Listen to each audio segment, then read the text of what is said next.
पूर्ण महाराष्ट्राला दिशा देणारं जे काही संतांचं वाङ्मय आहे, संतांचं साहित्य आहे, त्यामध्ये सर्वाधिक श्रेष्ठ संत किंवा ज्यांनी या संत वाङ्मयाचा पाया रोवला ते अर्थात संत श्रेष्ठ श्री ज्ञानेश्वर महाराज. अगदी वयाच्या 14व्या वर्षापासून वयाच्या 22व्या वर्षापर्यंत समग्र विश्वाला त्यांनी मार्गदर्शन केलं आहे. असा अत्यंत मोलाचा ज्ञानेश्वरीसारखा ग्रंथ त्यांनी अगदी बालवयात पूर्ण केला.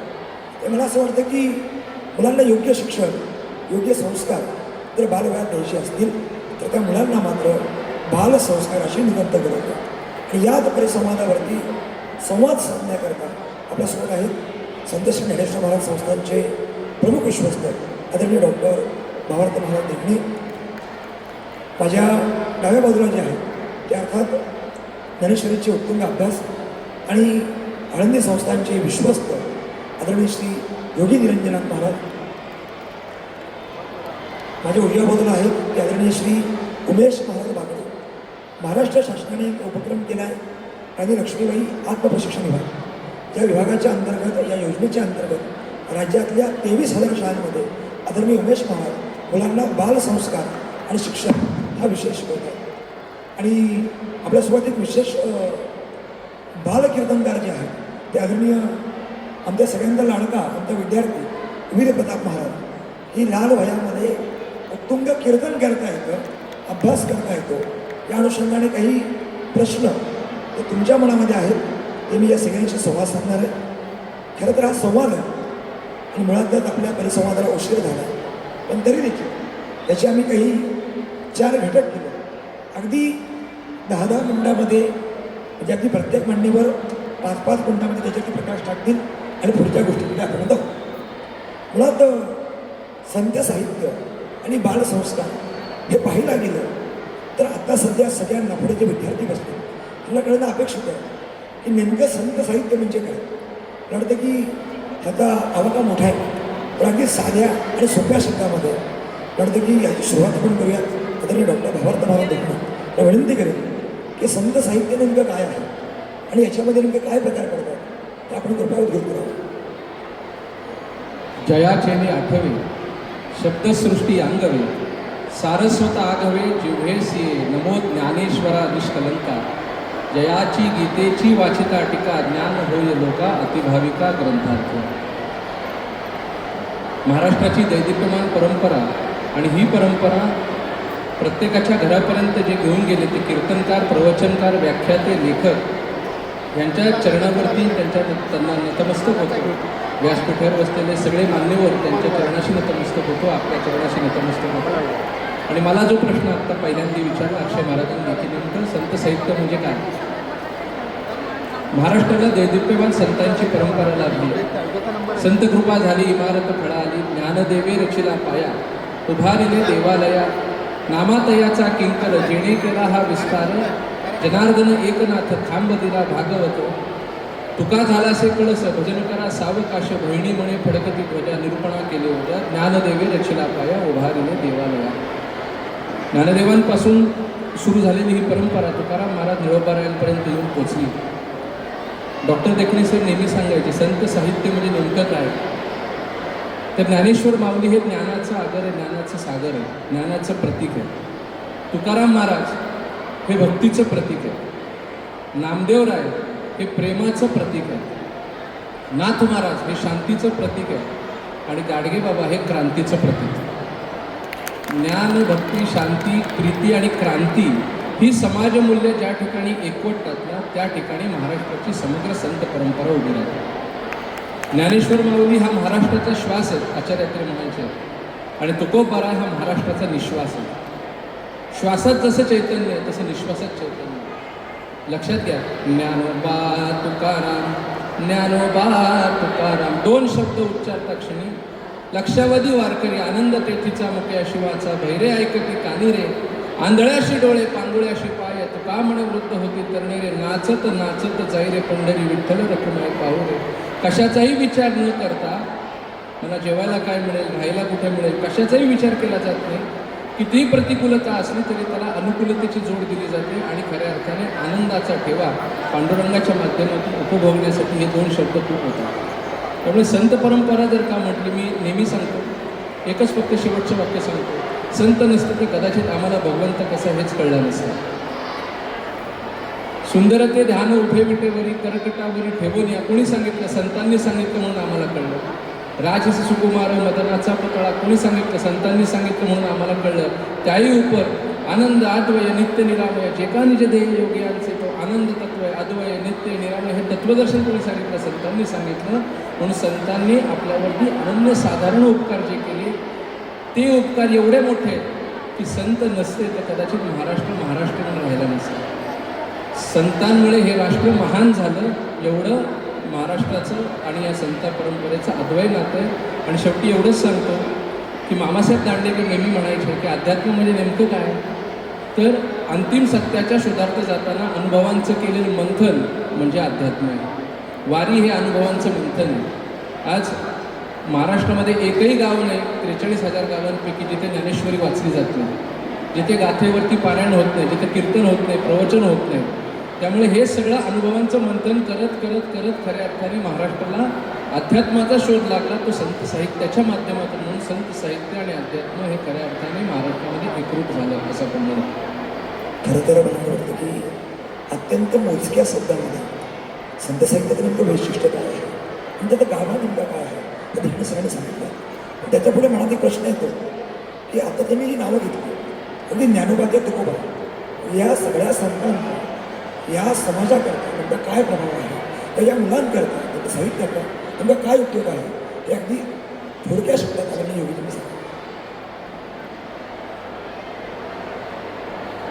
आपण विचारलेला प्रश्न जो आहे मला तरी असं वाटतं की याच्यावर उत्तर देताना आम्ही 2 मिनटं थोडंसं रिवाइंडमध्ये जर गेलो तर सकाळी 9 वाजता इथे वारकरी विद्यार्थ्यांनी जे काही केलं तो संत साहित्याचा बाल मनावर असलेला परिणाम दिसून येतो आणि त्यापासून उत्पन्न होणारा आनंदसुद्धा आपण सर्वांनी घेतला.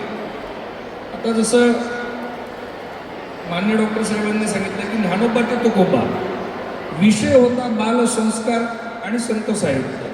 आपण एका विशिष्ट एज फॅक्टरच्या बाबतीत वयोमर्यादेच्या बाबतीत जेव्हा बोलतो तेव्हा मला असं वाटतं की सकल सनातन विषय किंवा इतर धर्मांच्या संतांकडे बघता ज्ञानेश्वर महाराज एकुलते एक असे संत आहे. म्हणजे इतर संत सुद्धा आम्हाला पूजनीय आहेत, ते आमच्या सगळ्यांचे म्हणजे भेदाभेद नाहीत, परंतु सध्याचा विषय बाल साहित्य जेव्हा येतो तेव्हा मला तर असं वाटतं की आपण एका विशिष्ट एजच्या बाबतीत जेव्हा बोलतो आहे म्हणजे वयवर्षे 2 ते 16 असेल, वयवर्षे 3 ते 14 असेल, असं जे काही गट म्हणतो आपण 1ली ते 5वी, 5वी ते 7वी, 7वी ते 10वी, मला तरी असं वाटतं की या संत साहित्याचं आणि बालसंस्कारांची जोड घेताना आपण एक लक्षात घेतलं पाहिजे अक्षय महाराज की ज्ञानेश्वर महाराजांनी म्हणजे खरं तर 16वं वर्ष लागलं की आपल्याला सगळ्यांना SSTचं टेन्शन येतं, 10वी आहे किंवा अतिशय विपरीत जर बोलायला गेलं तर आजच्या साहित्याला ज्यांच्यापासून विशेष धोका आहे ती सिनेसृष्टी असेल किंवा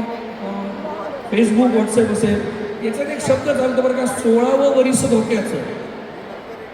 पण मला असं वाटतं की बालसंस्कार बालसाहित्य जेव्हा म्हणू तेव्हा महाराष्ट्राच्या बालसाहित्याचं आणि संत साहित्याचं एक विशेष नातं आहे की इतर राज्यांमध्ये काय होतं काही माहीत नाही, पण माय मराठीमध्ये ज्ञानोबा सर्वात लहान वयाचे संत आहे की वयाच्या 16व्या वर्षी त्यांनी मुक्तीचा आणि ज्ञानेश्वरीचा ग्रंथ प्रतिपादित केला. आणि याच 16व्या वर्षी जेव्हा साहित्याचा विचार करतो, साहित्यामध्ये संत साहित्य जरी असेल तरी असं मला वाटतं की त्या संत साहित्यातून निर्माण होणारे म्हणजे ज्ञानोबा तुकोबा हे संतच आहे, परंतु या संतांकरवी निर्माण होणारा अजून एक स्वराज्याचा सुद्धा संत आहे ज्याला आम्ही शिवबा म्हटलं. त्या शिवबांनी सुद्धा त्याच संस्कारामुळे हित येते इति साहित्यम म्हणजे ज्याच्यामुळे हित निर्माण होतं ते साहित्य. याच ज्ञानोबा तुकोबांनी केलेल्या साहित्याचे संस्कार जेव्हा बालमनावर होतात तेव्हा वयाच्या 16व्या वर्षी छत्रपती शिवाजी महाराज इतर कुठले खेळ न खेळता आम्हाला स्वराज्य देतात, तोरणा देतात. मला कसं वाटतं साहित्याचा प्रभाव कसा असावा आणि तो एका विशिष्ट वयामध्ये कसा खेळावा त्याची खेळ आहे. दुसरी गोष्ट ज्ञानोबा तुकोबा जेव्हा मी म्हणतो ज्ञानदेवे रचला पाया, मला तरी असं वाटतं की जगात असा एकही धर्म नाही की जिथे संस्कार नावाचे शब्द नाही. परंतु जेव्हा माय मराठीकडे येतो म्हणजे या निमित्ताने कळवणार, परंतु आम्ही धन्यवाद देतो आपल्याला, मराठी साहित्य परिषदेला सुद्धा धन्यवाद देतो की बालसंस्कार आणि संत साहित्य असा विषय जेव्हा घेतात तेव्हा आम्हा सर्व लेकरांवर आपण कृपा करता. कारण आम्ही वारकरी जे आहोत ना ते किती जरी मोठे झाले, म्हणजे वयवर्ष 30 झाला, वयवर्ष 40 झाला, वयवर्ष 70 जरी झाला, तरी आम्ही त्या ज्ञानोबांचे, तुकोबांचे, पंढरीनाथाचे लेकरच आहोत. आम्ही आजही आईच्या आणि बापाचेच आश्रित आहोत. आणि मला असं वाटतं की लहान लेकरांना इतक्या लहान वयापासून संत साहित्य आवश्यक आहे का, तर मला असं वाटतं की ज्ञानोबांच्या ओव्या ह्या म्हणजे त्या गोड गोळ्या आहेत. खोबऱ्याच्या गोळ्या आपण लहानपणी खात होतो ना तशा. आणि कदाचित नवीन मॉडर्न जगामध्ये जर असं म्हणायचं असेल तर मी नेहमी आग्रह करतो पालकांना की इंग्रजीमध्ये मुलांना शिकव, आवश्यक कॉन्व्हेंटमध्ये त्याची मर्जी, परंतु माय मराठीचा आदर ठेवत मुलांना माय भाषा आली पाहिजे. म्हणून का होईना ज्ञानेश्वरीच्या 2 ओव्या रोज त्याला वाचू द्या, त्याला एफर्ट्स घेऊ द्या. काय होईल, त्याची मराठी ही जुनाट राहील आणि त्याची विचारसरणी ही तेवढी प्रगत होईल. म्हणून मला असं वाटतं की बाल साहित्य जेव्हा आपण म्हणतो तेव्हा या जगात आजही ज्ञानोबांची ज्ञानेश्वरी आणि तुकोबांची गाथा ही त्या वयापासून तर 70च्या पलीकडे आजही कार्यरत आहे. म्हणून आम्ही एकच विचार करावा की या निमित्ताने परत मराठी साहित्य परिषदेला पण का बरं धन्यवाद द्यावे. साहित्य हा शब्द आला की त्याला संत आणि साहित्य हे दोन्ही शब्द जोडण्याची संस्कार पद्धती इतक्यात आपण या सरकारने रुजू केली. नवे हे विश्वची माझे घर ऐसी जयाची मती स्थिर किंबहुना चराचर तोच झाला. अयं निज परो व्यक्ती गणानाम लघुचेत समुदार चरितानाम तुम वसुधैव कुटुंबकम.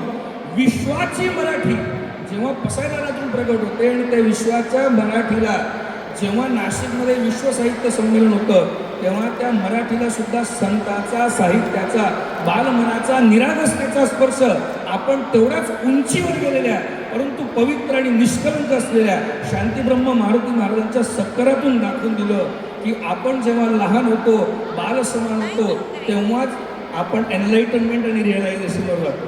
एका महान वैचारिकाने म्हटलं होतं अक्षय महाराज की साक्षात्कार झाल्यानंतर काय होतं तर तो संत बालतुल्य होतो, त्याचं मन अत्यंत पवित्र राहतं. म्हणून आपण म्हणतो मुले ही देवाघरची.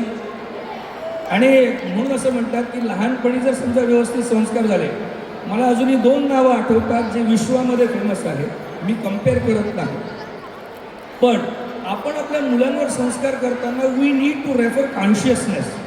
म्हणजे एरिक केंडल आणि ब्रूस लिप्टन नावाचे 2 मोठे वैज्ञानिक आहेत, त्यांनी कॉन्शियसनेसवर प्रयोग केला. तर ते असं सांगतात अक्षय महाराज की बालमनावर संस्कार जर करायचे असतील, त्यांच्यात जर धर्म रुजवायचा असेल, संस्कृती रुजवायची असेल, तर वय वर्ष 12च्या आतच त्यांच्यासोबत ती घटना घडली पाहिजे. आणि मला असं वाटतं कवितांच्या रूपामध्ये आम्हाला 2री आणि 3रीमध्ये म्हणजे 2री आणि 3रीमध्ये एकदम नाही परंतु 4थीमध्ये जेव्हा बहिणाबाईची छोटीशी कविता आली तेव्हा आम्हाला कळलं की मराठीला असं सुद्धा रूपक असू शकतं.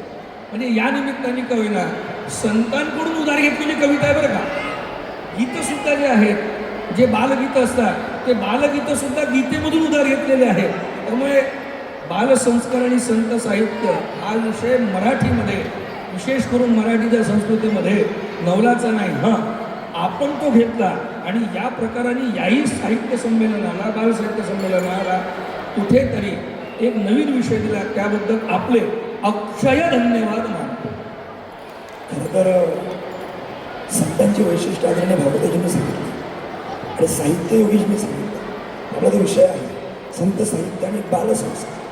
त्यातला संस्कार हा विषय नेमका मुलांमध्ये कसा घडतो किंवा संत साहित्यामुळे ती मुलं कशी घडतात हे सांगण्याकरता यांनी आत्तापर्यंत राज्यातल्या 23,000 शाळांमधल्या मुलांना प्रबोधन हा विषय शिकवला. आदरणीय उमेश मित्रांनी विनंती केली की कृपया आपण या संत साहित्याचा बालमनावरती नेमका संस्कार कसा होतो हे कृपया विषय करू.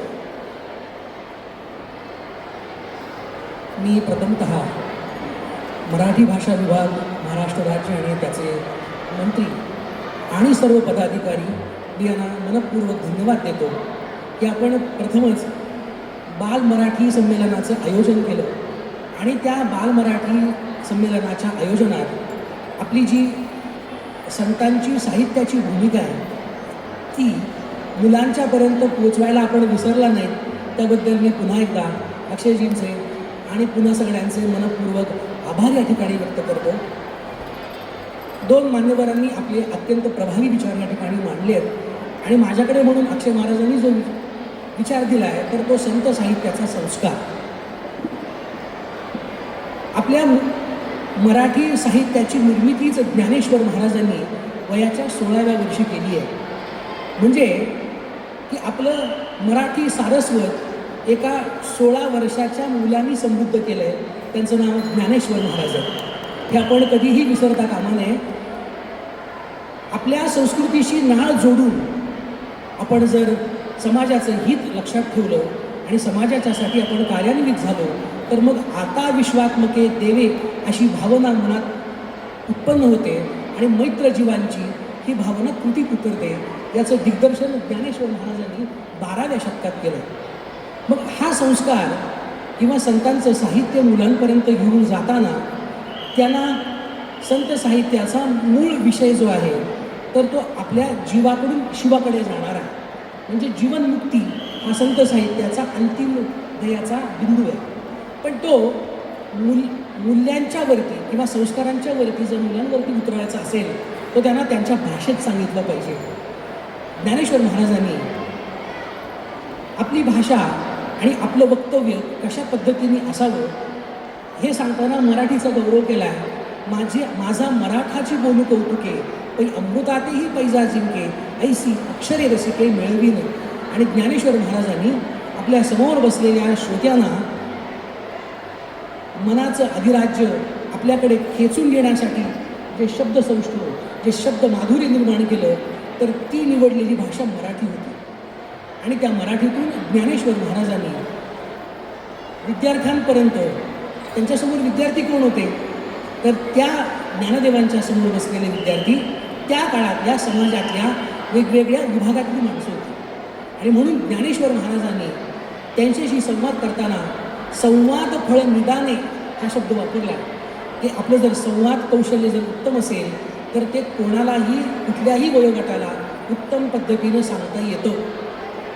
मुलांच्यावरती संस्काराची एक संत साहित्याची घडण आपण कशा पद्धतीने घडवू शकतो असा विचार जेव्हा पुढे आला तेव्हा मुलांचे प्रश्न एकत्रित करण्यात आले. अक्षय महाराज आणि मुलांना विचारलं की तुम्हाला काय प्रश्न आहेत तर ते म्हणाले आमचा अभ्यास होत नाही. तर जर का मग ज्ञानेश्वर महाराजांनी आपल्याला अभ्यास होत नाही याचं उत्तर जर मित्र म्हणून दिलं तर ते म्हणाले कसं तर माऊलीच म्हणाले भूता परस्पडे जडो मैत्र जीवांचे. ज्ञानेश्वर महाराज आपल्याशी मैत्री करायला तयार आहेत. संत हे आपल्याशी मैत्री करायला तयार आहेत. म्हणून ज्ञानेश्वर महाराजांची अभ्यासाची जी ओवी आहे तेवी अभ्यासे निरंतर लावी चित्ताशी परममोहर. ही भगवंताची इच्छा ज्या व्यक्तीला आहे प्राप्त करण्याची तर तो सातत्याने अभ्यास करतो. मग याचा संदर्भ आपण आपल्या जीवनाशी कसा लावू शकतो. जर एखाद्याला शाळेमध्ये उत्तम गुण मिळवायचे असतील तर त्याला एकच काम केलं पाहिजे, अभ्यासाशी निरंतर त्यांनी कायम अभ्यास करायला हवा. आणि मग जर हा अभ्यास करायचा असेल तर मग अभ्यास करण्यासाठी ठिकाण उत्तम असायला हवं. आता आपण शहरात राहणारी सगळी मंडळी ज्ञानेश्वर महाराजांनी अभ्यासाचं ठिकाण सांगताना 6व्या अध्यायामध्ये त्याचं अत्यंत सुंदर वर्णन केलं आहे. ही ओवी आपल्याला सांगत नाही पण त्याचं वर्णन करताना माऊली असं म्हणाले की एखादा साधक आहे, अभ्यास करणारा विद्यार्थी तर त्याला जागा कशी असावी तर माऊली असं म्हणाले की तिथे शांत नदीचा प्रवाह असावा, तिथे उत्तम वल्ली असाव्या, उत्तम निसर्गाचं सानिध्य असावं. म्हणजे जिथे आपण त्याला म्हणतो ना की फ्रेशनेसपणा, जिथे आपल्याला गेलं फ्रेश वाटतं अशी जागा असावी. तर मग आता ही जागा आणायची कुठे तर मग विचार सुचला की अहो घरात बसल्यानंतर आपण ज्या कोपऱ्यात जाऊन मोबाईल चालवतो किंवा गेम खेळतो तर ती ज्ञानेश्वर महाराजांनी जागा आहे सांगितलेली की अभ्यासाची. म्हणजे विद्यार्थ्यांच्यापर्यंत पोहोचवण्यासाठी संस्काराची शिदोरी नेण्यासाठी ज्ञानेश्वरीमध्ये संत साहित्यामध्ये इतके सगळे बिंदू आपल्याला सापडतात. फक्त ते त्यांच्याच कृपेने मुलांपर्यंत पोहोचवण्यासाठी आपण कटिबद्ध झालो तर मुलं अत्यंत सुंदरपणे ते ऐकतात. अक्षय महाराजांनी आता सांगितलं आणि या 23,000 शाळांपर्यंत पोहोचण्यासाठी अक्षय महाराजांचं खूप मोठं योगदान आहे. मंत्री साहेबांचं पण खूप मोठं योगदान आहे. जेव्हा आम्ही मुलांपर्यंत पोहोचतो आणि मुलांशी जेव्हा गप्पा मारतो तेव्हा असं लक्षात येतं की अमृतस्य पुत्र हा, ते आपण सगळे अमृताचे पुत्र, ज्ञानेश्वर महाराजांचे, तुकाराम महाराजांचे आपण वंशज आहोत याची प्रतीती आपल्याला कायम येते. कारण कधीही तुकाराम महाराजांचा अभंग, ज्ञानेश्वर महाराजांचा अभंग न ऐकलेले विद्यार्थी जेव्हा तुकाराम महाराज म्हणतायत तरणा भाग्यवंत नटे हरिकीर्तनी, आपण सगळे तरुण आहोत, मग हरिकीर्तन कशाचं करायचं आहे? सध्या हरिकीर्तन आपल्याला अभ्यासाचं करायचं आहे. सध्या हरिकीर्तन आपल्याला आपल्या ध्येयापर्यंत पोहोचायचं आहे. ते कोण सांगतंय? तर तुकाराम महाराज सांगतात. आणि मग तुकाराम महाराजांचे, ज्ञानेश्वर महाराजांचे वचन त्या मुलांपर्यंत जेव्हा पोचतात तेव्हा माझा वैयक्तिक अक्षय महाराज असा अनुभव आहे की त्यांना खूप सायास करावे लागत नाहीत. आपण ह्या महाराष्ट्रात जन्माला आलो, त्या महाराष्ट्रातच आपण एक अंग आहोत. त्यामुळे आपल्या रक्तात, आपल्या जोमात ज्ञानेश्वर महाराज, आपल्या रक्तात आणि श्वासात ज्ञानेश्वर महाराज आहेत, तुकाराम महाराज आहे, याची कायम प्रचिती येते. आणि शासनाने पुन्हा हा उपक्रम घेतला. संत साहित्य शाळांपर्यंत पोहोचवण्याचं अत्यंत महत्त्वाचं काम केलं. त्यासाठी शासनाचे मी पुन्हा एकदा अनंत धन्यवाद व्यक्त करतो. आणि त्याची एक पुस्तिकासुद्धा अक्षय महाराजांच्या पुढाकारानं ती प्रसिद्ध झालेली आहे की संत साहित्य हे संस्काराच्या पठडीत विद्यार्थ्यांच्यावरती कशा पद्धतीने काम करू शकतं. एकूण त्याच्यावरती 23 विषय आहेत, अभ्यास आहे, समता आहे, करुणा आहे, प्रेम आहे, शब्द सामर्थ्य आहे. अशा प्रकारची ही मांडणी आहे. पुढे संतांबद्दल सांगितलं, साहित्याबद्दल ऐकलं, तर मुलांना संस्कार काय गरजेचं तेवढंच मला सांगितलं. आणि या तिघांचं काय झालं, या तिघांची थेरी आता आपल्या प्रॅक्टिकल बघितलं पाहिजे ना. आपल्याकडे ती वीर प्रताप महाराज जे बसलेत की नाही, ह्या तिघांना जीवनामध्ये आत्मसात करणार. अर्थात हे तिघं आणि आम्ही चौघं आम्ही त्यातूनच आलो. पण ह्या मुलांच्या वयाचे वीर प्रताप महाराज आपल्यामध्ये आहेत. तर त्यांना मी विचारणार की समोर बसलेली जी लहान मुलं आहेत आणि त्यांच्या वयाचे ते पण आहेत, पण मागचे बाळांना ऐकताय का सगळे? शिक्षकांना माझी विनंती आहे की या मुलांना एवढे प्रश्न विचारायचे म्हणून तेवढे गोंधळ करतात. 15-15 मिनटं थांबा, मलाही बोलण्याची संधी मिळेल. तर माझा सगळा प्रश्न आहे की आता साहित्याबद्दल ऐकलं, संस्काराबद्दल ऐकलं, संतांबद्दल ऐकलं, पण या वयामध्ये हे घेणं कितपत शक्य आहे? हे मुलांना पेलतं का? शक्य होतं का? किंवा आम्हाला तर हे करायचं आहे तर शक्य आहे का? तर मी वीर प्रतापला विचारणार, आमच्या या बाळकीर्तनकाराला, तर तू जेव्हा आळंदीला पहिल्यांदा आला तर तुला हे सगळं कसं काही जमलं? तू माऊलींना भेटलास का? तुला हातामध्ये ज्ञानेश्वरी कधी पहिल्यांदा भेटली आणि तू त्याच्याकडे कशा पद्धतीने बघतो याबद्दल तू या सगळ्यांना सांगावं. माझं नाव वीरसिंग आहे. मी माझे या संस्थेमध्ये 3रं वर्ष आहे. माझ्या गुरुवरांचं नाव मनमोहनजी महाराज गिरे. मी जेव्हा आळंदीमध्ये आलो होतो तेव्हा मला हरिपाठ, ज्ञानेश्वरी ह्याच्याबद्दल काहीच माहीत नव्हतं. म्हणजे मी जेव्हा गावाकडे होतो तेव्हा मला फक्त पुस्तक म्हणजे जे शाळेचा अभ्यास आहे तोच माहीत होता. पण माझी आई कंपनीत काम करते, वडील कंपनीत काम करतात. माझ्या आईची आई म्हणजे माझ्या आजीची इच्छा होती की मी म्हणजे आई जेव्हा सकाळी टी व्ही बघते तेव्हा लहान मुलांची कीर्तन ऐकते. तेव्हा माझ्या आजीची इच्छा होती की मी कीर्तनकार बनावं, वारकरी संप्रदायामध्ये जावं. तर मला आळंदीमध्ये टाकलं. आळंदीमध्ये टाकल्यानंतर मला हरिपाठ ज्ञानेश्वरी म्हणजे काय हे मला माहीतच नव्हतं. माझे गुरुवर्य म्हणजे श्री मनमोहनजी महाराज गिरे असे यांच्या संस्थेमध्ये माझं 3रं वर्ष आहे. मला त्यांनी ओळख ज्ञानेश्वरीची ओळख करून दिली, नंतर हरिपाठाविषयी ओळख करून दिली. आमच्या आता म्हणजे शाळेमध्ये ओळख ज्ञानेश्वरीची या उपक्रम झाला होता तेव्हा मला थोडी ज्ञानेश्वरीविषयी माहिती मिळाली. माझ्या जीवनामध्ये ज्ञानेश्वरी आल्यामुळे माझ्यावर खूप परिणाम झाले. म्हणजे मी जेव्हा गावी असायचो, जेव्हा मी संस्थेत होतो तेव्हा आई वडिलांविषयी प्रेम, आदर, भाव हा माझ्यामध्ये नव्हता. म्हणजे आईला फक्त बोलणार, वडिलांना. पण ही ज्ञानेश्वरी माझ्या जीवनामध्ये आल्यानंतर आई वडिलांविषयी प्रेम, भाव, संभावना, गुरुबद्दल आदर, भाव हे ज्ञानेश्वरी माझ्या जीवनामध्ये आहे. म्हणजे संतांचा स्पर्श जर झाला तर मला वाटतं की जीवनाचं सुलभ होतं आणि त्याचं उत्तम उदाहरण म्हणजे आमचं गुरुप्रताप आहे. कारण ते सगळेजण आपण एकदा जोरात त्याच्याकडे टाळ्या वाजवूया. हे साहित्य फक्त बोलण्याकरता नाही आहे, समजण्याकरता नाही आहे, ते संत साहित्य हे आचरणात आणण्याकरता आहे. मला याचा धागा पुढे पुढे पुढे जायचं. आदरणीय डॉक्टर भावार्थ देशमुखांनी विचारणार की बालसंस्कार आणि व्यक्तिमत्व विकास, मग नेमकं हा बालसंस्कार काय आहे आणि त्याची आत्ताच्या काळात काय आवश्यकता आहे?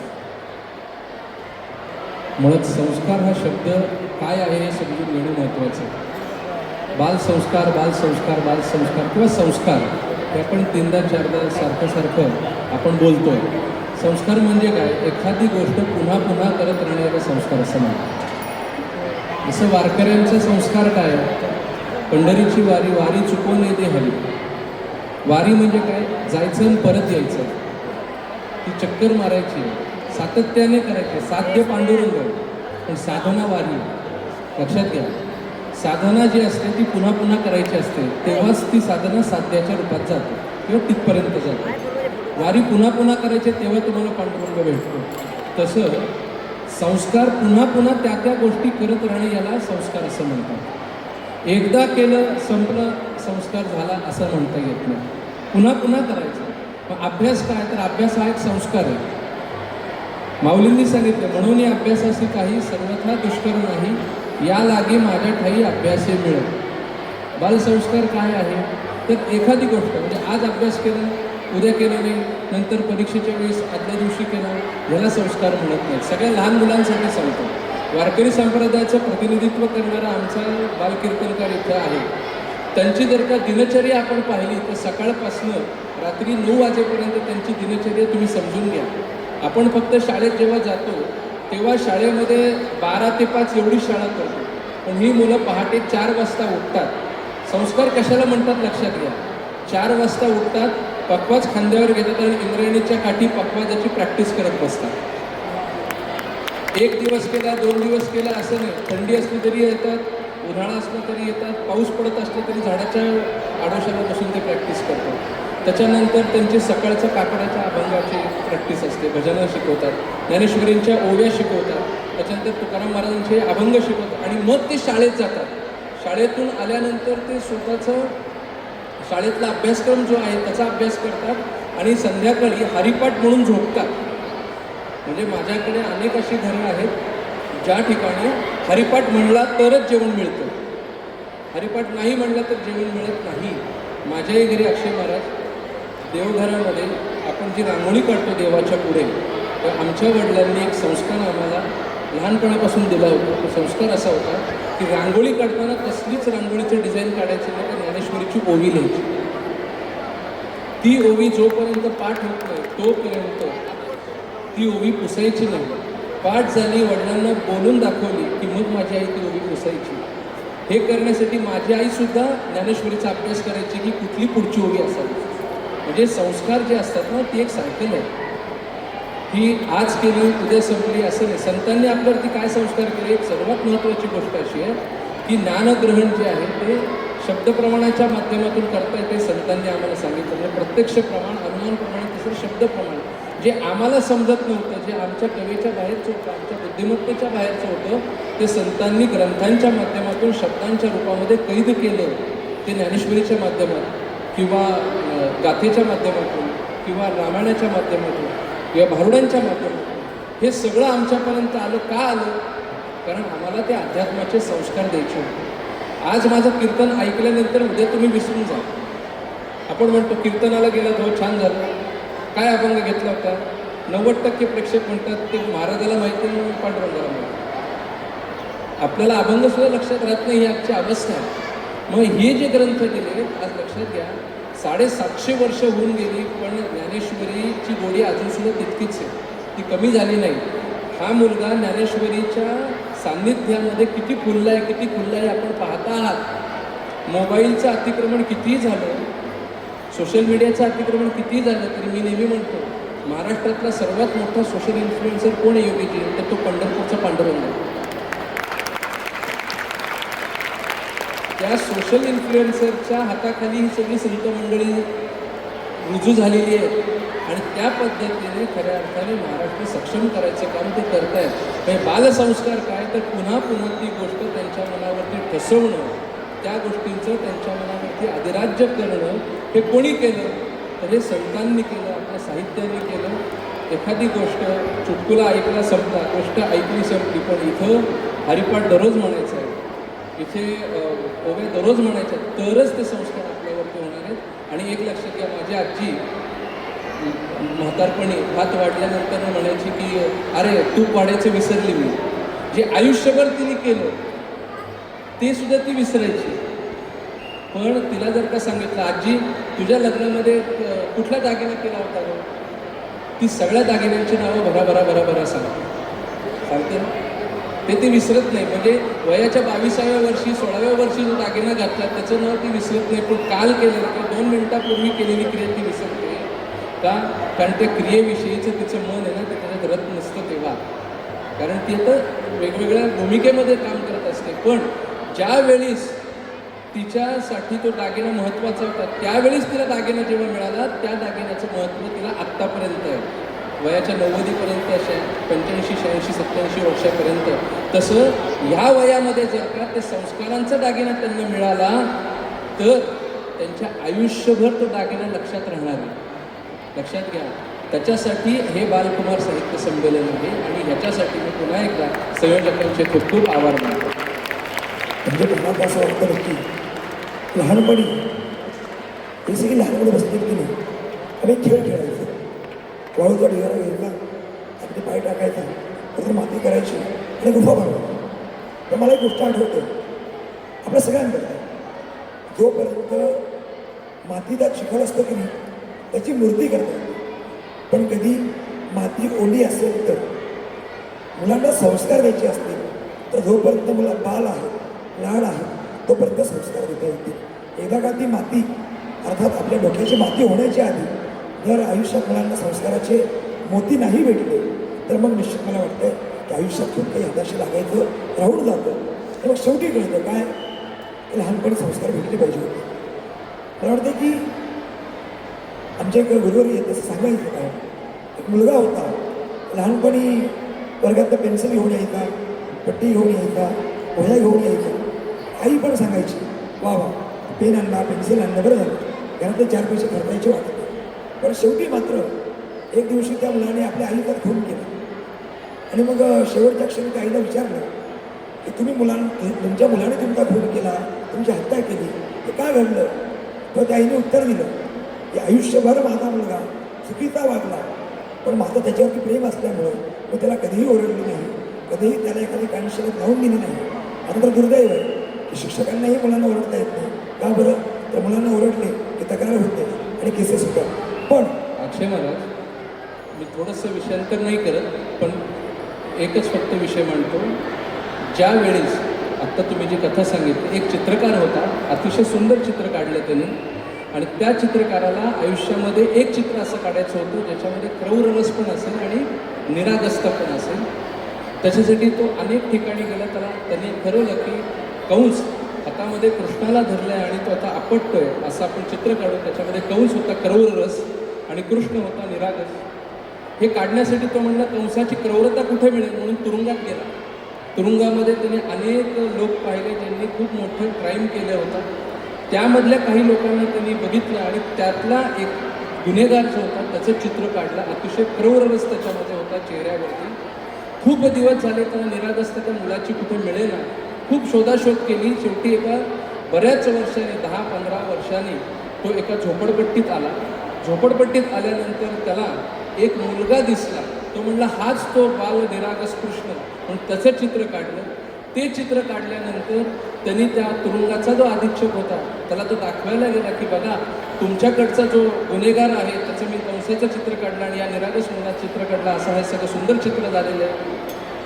त्या जेव्हा गुन्हेगाराला ते चित्र दाखवलं तेव्हा तो गुन्हेगार ढसढसा रडायला लागला. काय झालं तुला असं विचारल्यानंतर त्यांनी सांगितलं की हा जो कंसाचं चित्र तुम्ही माझं काढलं, हा क्रौररस तुम्ही माझ्यातला दाखवला, खूप छान काढलं, पण हा जो लहान मुलगा आहे तो लहान मुलगा सो दुसरा तिसरा कोणी नाही, तो मीच आहे.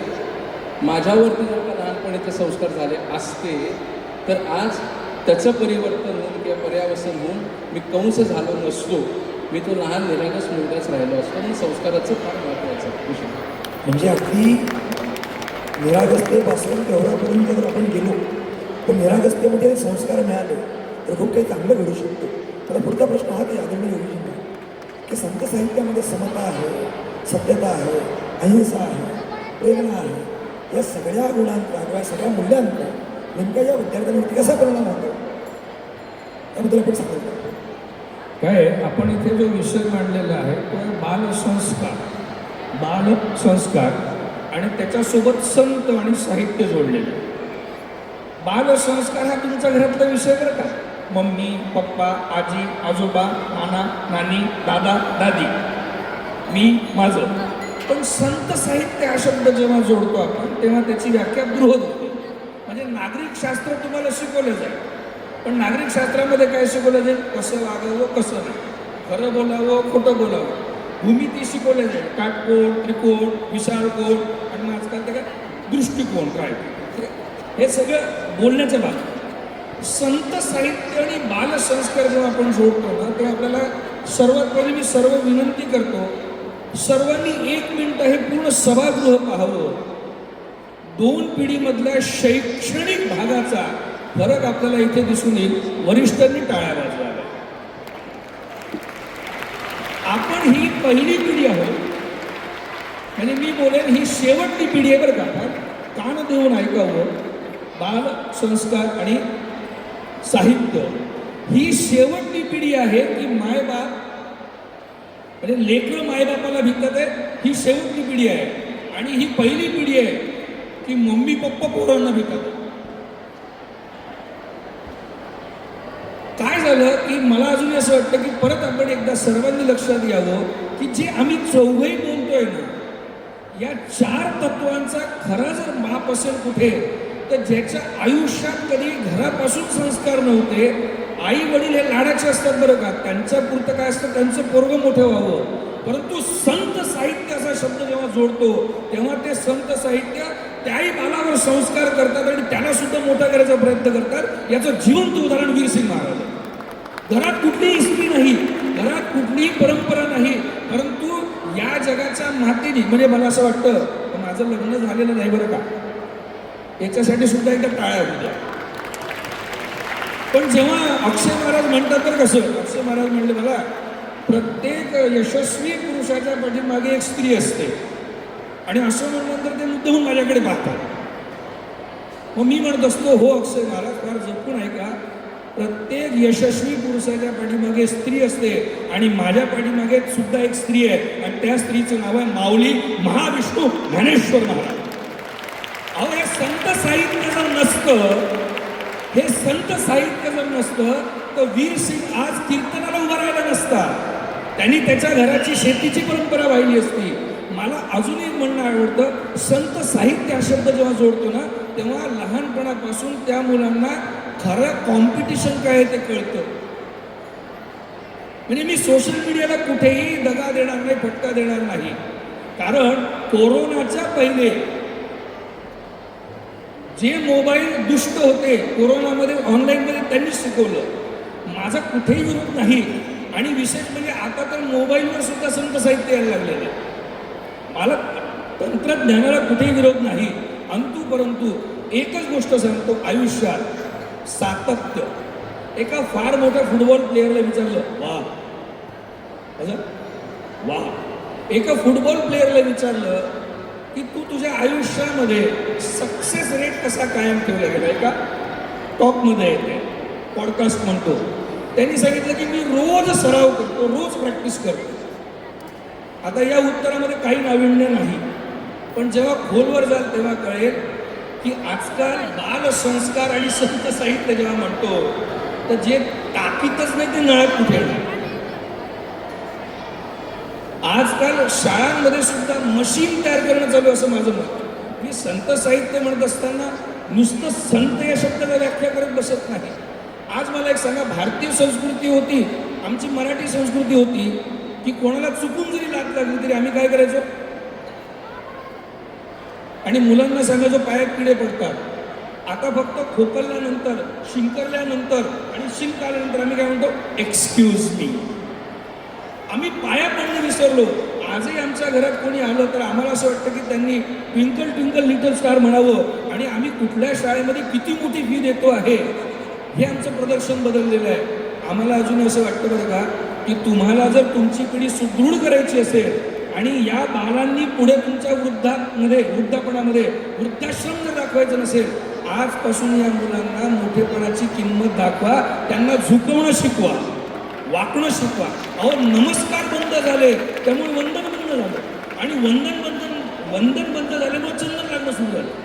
मला तरी असं वाटतं की आपले मुलं आणि त्यांच्यावर होणारे संस्कार हे आपली आजची इन्व्हेस्टमेंट आहे बरं का. म्हणजे मी महाराज आहे असं बोलायला नाही पाहिजे, मी अध्यात्मावरच बोलायला पाहिजे, परंतु संत प्रॅक्टिकल बोलतात. मी अजूनही सांगतो की आपलं मूल आपल्या पिढीचं प्रतिनिधित्व एवढंच नाही, फार संकीर्ण व्याख्या झाली. आपला मुलगा आपल्या पिढीचंच नाही, संपूर्ण मराठी साहित्याचं, संपूर्ण संत साहित्याचं प्रतिनिधित्व आहे. तुम्ही त्याला जेवढं संकीर्ण बनवून टाका. म्हणजे मी स्वतः किती शिकलेलं आहे, काय शिकलेलं मला माहीत नाही, परंतु अक्षय महाराज आज जे युद्ध चालू आहे, आज जे म्हणजे काही समाजामध्ये जर तुम्ही जाल तर लहान पोरांना आत्तापासून सांगितलं जातं तो दुसऱ्या जातीचा आहे, हा असा आहे, तो माझ्यापेक्षा कमी हुशार आहे. आम्ही आजही मराठी आणि संत साहित्य, बालसाहित्य लक्षात घेताना आपल्या पोराला आजपासून मोठेपणा शिकवा, एवढंच म्हणायचं.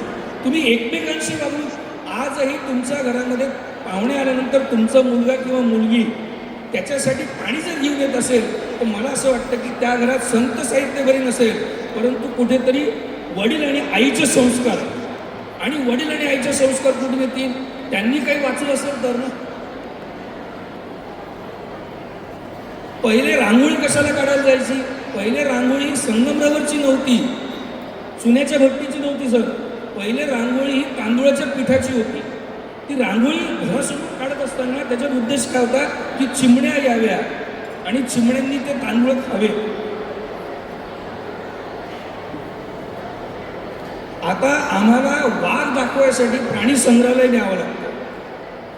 ही सगळी परिस्थिती पाहता बाल संस्कार जेव्हा आपण म्हणतो ना, तेव्हा नुसतं एका बाजूने विचार करण्याची गरज नाही, त्याला दुसरी पण बाजू देण्यात यावी. ते संस्कार घरात रुजू व्हावे. आणि अजूनही सांगतो बरं का, या जगात माझं, अक्षयचं, भावार्थचं, उमेशचं अगदी फार स्पष्ट शब्दात सांगतो, सर्वात पहिलं विद्यालय जे होतं ती माझी आई होती. माझ्यासाठी सर्वात पहिलं स्वच्छ भारत अभियान जे होतं ती माझी आई होती. माझ्यासाठी सर्वात पहिलं कम्युनिकेशन फॅक्टर ती माझी आई होती. नवे माझ्यासाठी सत्य बोलणं कोणी जर शिकवावं, माझ्या आयुष्यातला पहिला लीडर जर कोणी होता तर तो माझा बाप होता. पण कुठेतरी याच्यात एक बदल झाला अक्षय महाराज, की मी तेवढ्यापुरतं सीमित न राहता, 4 दिवारीपर्यंत सीमित न राहता मला एक कळलं की या जगाला माझ्या मायबापाला सुद्धा चालवणारा एक मायबाप आहे ज्यांनी जगासाठी कल्याण मागितलं. तिथे संत साहित्याची भूमिका आहे, तिथे हे विश्वची माझे घर अशी भूमिका आहे. आणि पाहिलं का, वीरसिंग महाराजांचा एक नवल फक्त बोलून जातो, त्यांनी त्यांच्या आईवडिलांना तर धन्यवाद दिला. बालसंस्कारामध्ये संत साहित्य आल्यावर काय होतं माहिती आहे का महाराज, लोक लहान लेकरं आजकाल आईवडिलांना मानत नाही. एवढ्या लहान वयाच्या मुलाच्या शब्दामध्ये गुरु आणि एका गुरुच्या प्रती आदर दिसून आलेला आहे. हे संत साहित्य आणि बालसंस्कार आहे. खरं तर तो विषय इतका विस्तीर्ण आहे की त्याला आपल्याला तासाभराच्या चौकटीत बसवता येणार नाही. पण काही वेळेची देखील मर्यादा आहे. थोडं पुढे जातो. आदरणीय माझ्या उमेश महाराजांना एक विनंती अशी होती की प्रामुख्यानं मुलांना संस्कार जो मिळतो त्यामध्ये एक नाव कायम येतं लहानपणापासून, सगळ्यांना माहिती आहे, श्याम आणि श्यामची आई. मुलांना लहानपणी संस्कार दिले तर ते संस्कार कायम चिरकाळ टिकतात. त्या अनुषंगानं लहानपणी श्यामला मिळालेला संस्कार खरं बोललं का आई ते संस्कार जपण्याचा त्याविषयी आपण आम्हाला मशवरा सांगावं की म्हणजे प्रबोधनाची जी मूल्य आहेत त्या खरा संस्कार की मुलांशी खोटं बोलायचं नाही, कुठली गोष्ट जोडायची नाही. कारण आपण मागे म्हटलं होतं की श्यामच्या आईचे संस्कार फार महत्त्वाचे.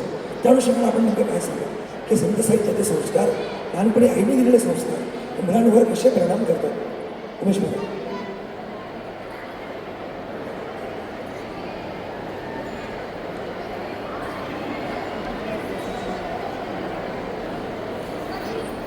संत साहित्याचा जो संस्कार आहे आणि त्याच्या पाठीमागची भूमिका सांगत असताना त्यांनी श्यामच्या आईचं उदाहरण दिलं.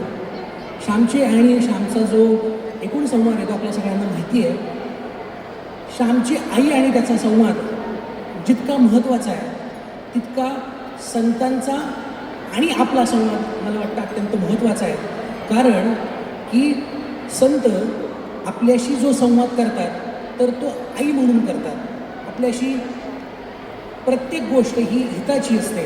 म्हणजे आपण एकूण संत साहित्याचा जर का विचार केला तर संत आपल्या वयाचा विचार न करता आपल्या एकूण ज्ञानकक्षेच्या पोक्ततेचा विचार न करता जेव्हा ते समाजाच्या पातळीवरती येतात तेव्हा त्यांचं संवाद कौशल्य हे माय आणि लेकराचं झालेलं असतं. त्या भूमिकेतून तुकाराम महाराजांचा मला एक अत्यंत सुंदर अभंग आठवला. महाराज असं म्हणतात विठोबाला, तू माय मी लेकरू. की हा संवाद काय किती महत्त्वाचा माहिती का? आई आणि मुलगा हा संवाद हे नातं जर का आपल्यामध्ये तयार झालं तर त्यातली एक तरल संवेदना ही आहे की त्या भावनेतून आपल्या अंतःकरणात किंवा आपल्या हृदयात ज्या काही म्हणून भावना निर्माण होतात, जे काही म्हणून दुःख निर्माण होतात, जे म्हणून काही आनंद निर्माण होतात तर ते समोरच्या व्यक्तीला आपोआप कळतात. फॉर एक्झाम्पल की जेव्हा मुलगा लहान असतो म्हणजे एकदम तहान बाळ असतो, जेव्हा तो रडतो तेव्हा त्याच्या आईला बरोबर कळतो की त्याला भूक लागली आहे, दुसऱ्या रडण्यात त्याला तहान लागली आहे. ही जी तरल संवेदना जी आहे तर मला असं वाटतं की ही संतांच्या साहित्यातून आपल्याला मिळते आणि संतांचं साहित्य हे कायम आपल्याशी ममत्व या भावनेने जोडलेलं आहे. श्यामची आई आणि त्यांचा जो संवाद आहे तसा जो आपण ऐकतो त्याच भावनेतून जर आपण संतांच्याकडे गेलो किंवा संतांच्याकडे गेल्यानंतर आपल्याशी जे ते संवाद करतील किंवा आपल्याला ते सांगतील तर ते कायमच आई किंवा माता या भावनेतून सांगतील. आपण संतांच्या साहित्याकडे गेलं की त्याची प्रचिती आपल्याला आल्याशिवाय राहणार नाही. मी समारोपाकडे वळतो. अगदी शेवटचा प्रश्न आणि म्हणून विनंती, अगदी मला एक मिनिटाचं उत्तर अपेक्षित आहे. आता आपण मुलांच्या संस्काराविषयी बोलतोय, मुलांविषयी बोलतोय, पण हे सगळं करत असताना शिक्षकांचं आणि विद्यार्थ्यांचं नातं या बाबतीत कसं असलं पाहिजे हे तर अगदी एका मिनिटात आपण सांगा. मुळातच माऊली म्हणतात तसे संत साहित्य आणि संस्कार असं जर का म्हटलं तर शिक्षकांच्या भूमिकेतून जर का आपण बोलायचं झालं तर माऊलींच्या भाषेत सांगतो सर्वांभूती समत्व, असंगत्व, अभेदत्व, निर्मलत्व जाणवणे.